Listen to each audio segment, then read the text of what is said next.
So we're just saying it's your first time here in Guatemala and in Yes. Central America as a region. What's your first impressions when it comes to opportunities of what you've seen around the world? Like, where do you see Central America in that sense? Well, I see Central America right in the heart of it, to be honest.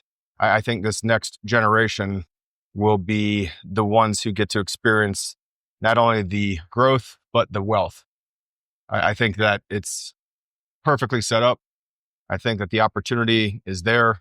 And with technology and with financial education and literacy and with people like Santiago and his team with Chasing Alpha and doing things like this, it all comes together naturally and it creates its own inertia. And I've seen this done in multiple countries in my lifetime, from Ireland to Singapore. That's very good. And one thing I want to talk about, it's like here in Guatemala, we don't have like there's no culture about raising capital still. I Mm. think it's beginning to start with, like you said, things like this. But Right. like when you talk about, or when people talk about raising capital, like it could be like inside or outside the country. What tools do you really have if you want to do it outside, for example? Like how can you raise capital? So first, you need to have a good network. Start with people you know, and then their friends. It's like 6 degrees from Kevin Bacon, right?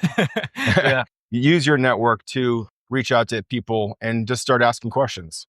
What do you invest in? Where have you been successful? Real estate, private equity, hedge funds. Just start being curious. That curiosity, intellectual curiosity, is the number one thing. And finding that network of people and not being afraid to go and ask a question. And so, raising capital outside of Guatemala, for example, might be difficult because you're trying to attract foreign direct investment. Exactly. Yeah. In order for that to occur, there has to be some regulation, some banks or financial institutions that will help facilitate that.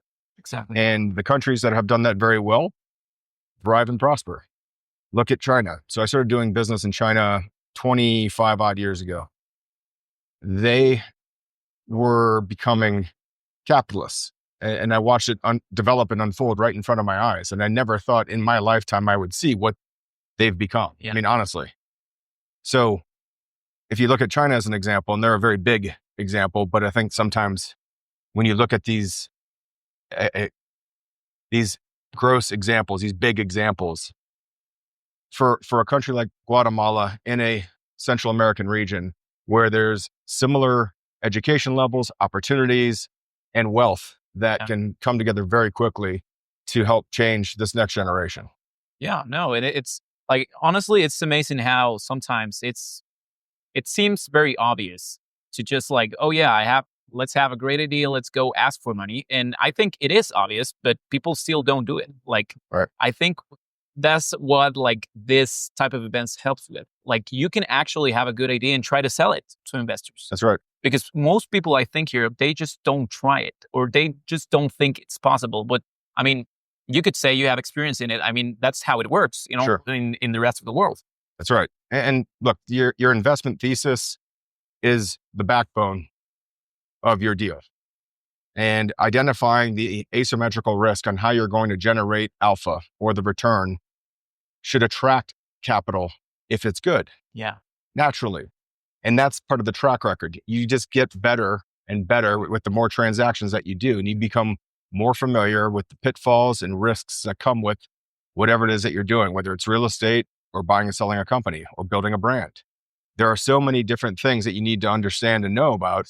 And the only way is to go and do it. Exactly. Yeah. Yeah. Yeah. So, well, just to wrap it up a little bit, Sure. like, what do you have, like, maybe mention 2 or 3 specific sectors where you see like opportunities here in Guatemala?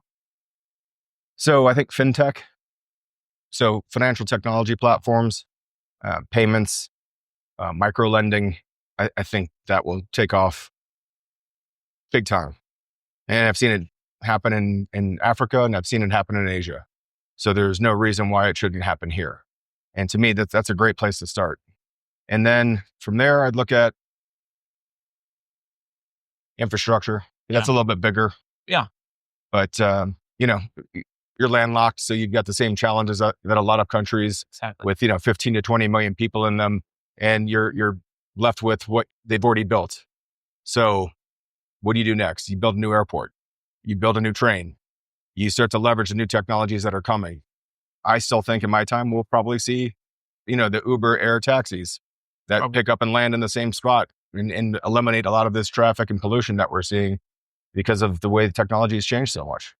Yeah, I know. And actually, like geographically, when we talk about infrastructure, we're in a very sweet spot because we're Yeah, some people call America's backyard, which is still the biggest and most like flourishing economy in the world. mm, And so, we're naturally a first when it comes to trade and to, like roads and ports and stuff. We just need the investment, which is the, correct. Yeah, and a good brand example that's very popular here and in the United States is Zacapa rum. yeah, They've done an amazing job, and it's a great rum. But how did they do it? That's a great case study that every single college student should be reading. it really is. How did they build a brand? They started with molasses. It's a raw material, and they built a wonderful product that can be consumed. And then they create different varietals or variations of that. So just apply that to whatever you have interest in and whatever you're an expert in, and it will just evolve. And that intellectual curiosity will take you there. Cool. That was very good. Thank you. Yeah, man.